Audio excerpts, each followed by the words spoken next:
প্রিয় ভিউয়ার্স, আসসালামু আলাইকুম। আজ আপনাদের নিয়ে যাব বাঁশবাড়িয়া সমুদ্র সৈকত।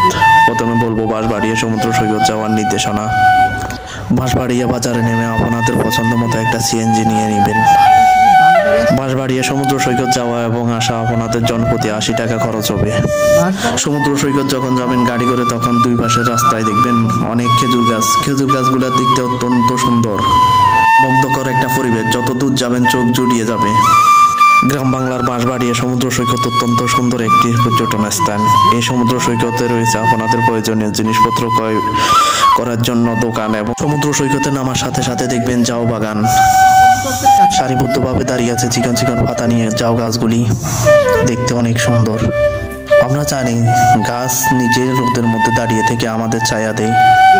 আমরা গাছের ছায়ার মধ্যে বসে সমুদ্র ঢেউ খেলা এবং জেলেদের মাছ ধরা ও পর্যটনের আনন্দ উপভোগ করতে পারি।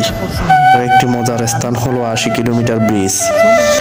এই ব্রিজ দিয়ে পায়ে হেঁটে সমুদ্র সৈকত অনেকখানি দূর পর্যন্ত আপনারা যেতে পারবেন। এই ব্রিজে দাঁড়িয়ে সূর্যি মামা অস্ত যাওয়া সহ জোয়ার ভাটা সমুদ্রের নানা রকমের ম্যাজিক উপভোগ করতে পারবেন। তাই সবাইকে বলবো, আর দেরি না করে বাঁশবাড়িয়া সমুদ্র সৈকত চলে আসুন এবং অত্যন্ত সতর্কভাবে গ্রাম বাংলাদেশে উপভোগ করুন।